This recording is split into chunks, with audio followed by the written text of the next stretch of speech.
Hello everyone, कैसे हैं आप सभी। तो कोई भी ऐसा इंसान नहीं है ना जो सफल नहीं होना चाहता है। उसमें से एक आप भी हैं। आप भी सफलता प्राप्त करना चाहते हैं, लेकिन हार चुके हैं अपनी सिचुएशन से, अपने समय से, अपनी असफलताओं से हार चुके हैं और आपकी हिम्मत जवाब दे रही है। लेकिन फिर भी आपके अंदर कहीं ना कहीं वो चिंगारी तो अभी दबी हुई है, जिसकी वजह से आज भी आप किताब खोल के बैठ रहे हैं। आज के डेट में भी आपने फॉर्म फिल किया है, कोशिश कर रहे हैं, लोगों के मोटिवेशनल वीडियो देख रहे हैं, सोच रहे हैं कि क्या तरीका अपनाया जाए, लोगों से पूछते हैं, कुछ भी है, एक प्रयास है आपका। तो कहीं ना कहीं से वो चिंगारी तो है आपके अंदर कि हाँ, मुझे सफल होना है। तो बस अब इसी चिंगारी को आपको एक आग का रूप देना है, उसको भड़काने की जरूरत है। देखिए क्या होता है ना कि व्यक्ति सफल कब नहीं हो पाता है, उसको ना रास्ता दिखाने वाले भी लोग होते हैं और उसको रास्ता भी दिखता है। लेकिन बात ये होती है ना कि वो रास्ता देख तो लेता है, लेकिन उस रास्ते पर उसको सही ढंग से चलना नहीं आता है। सबसे पहले तो वो भटकता है, उसको रास्ता दिखाने वाला कोई नहीं होता है। लेकिन अगर ऐसा मिल गया तो वो फिर उस पर चलना नहीं आता है, उसको बस यही हुनर वो सीख लेगा, तब वो सफल हो जाता है कोई भी व्यक्ति। अब आज मैं आपको बताऊंगी ना कि सफल होने के तो दो तरीके होते हैं, है ना। दो तरीके सफल होने के हैं और इसको आपको समझना पड़ेगा, वो मैं आगे बताऊंगी। लेकिन उसके पहले जो आप लोगों के कमेंट आते हैं, आप लोगों की प्रॉब्लम में सुनती हूँ, देखती हूँ, उस पर कमेंट में पढ़ती हूँ।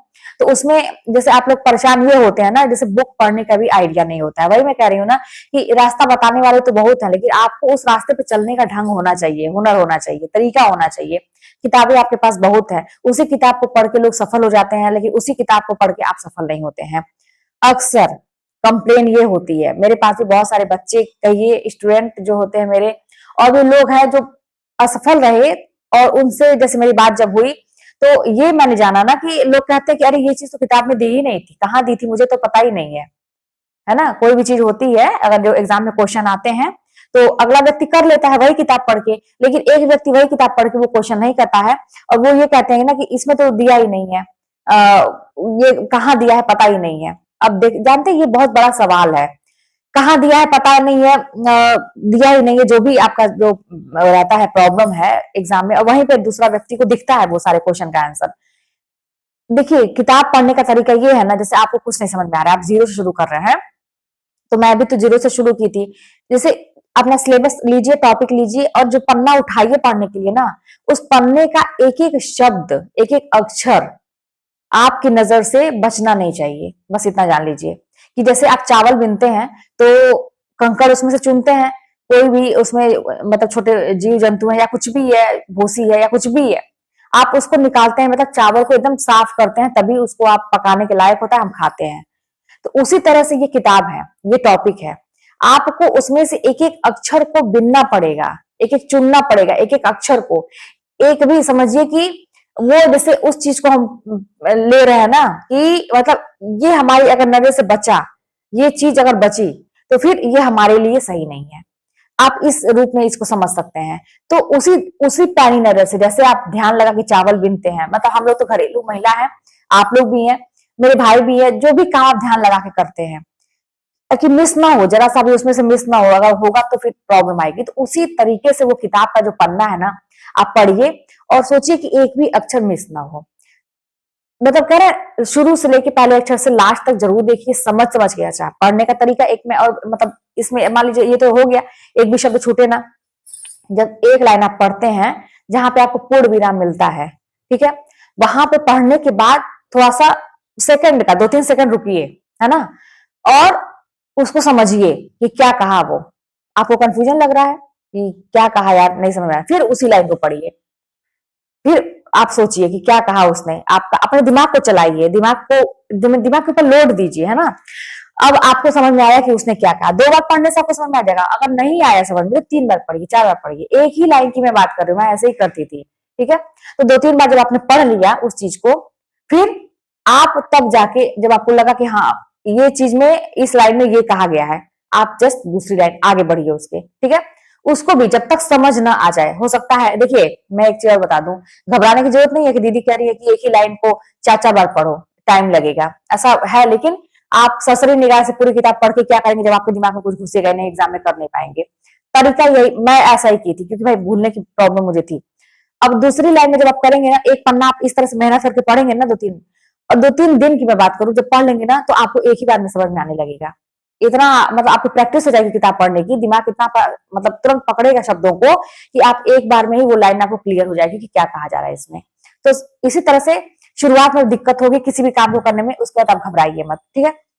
जीवन जीने का जो तरीका मैं बताऊं, या सफल होने का तरीका मैं बताऊं, जीवन जीने के तो जो तरीके हैं वो बहुत सारे हैं, लेकिन जो सफल होने के जो तरीके हैं ना, देखिए क्या होता है ना कि हम जो है दूसरों की बात को तो वैल्यू देते हैं, समझिएगा इस बात को, दूसरे की बात को वैल्यू देते हैं, लेकिन कहीं ना कहीं अपनी जो सोच है, हमारे मन में जो सोच आई कि हमें मुझे एक नौकरी करनी है, मुझे सफल होना है, अपना नाम करना है, अपनी स्थिति को बदलनी है, जो भी मेरी लाइफ में प्रॉब्लम चली है इसको बदलना है, दिमाग में ये सोच आई ना कहीं इसको हम वैल्यू नहीं देते हैं।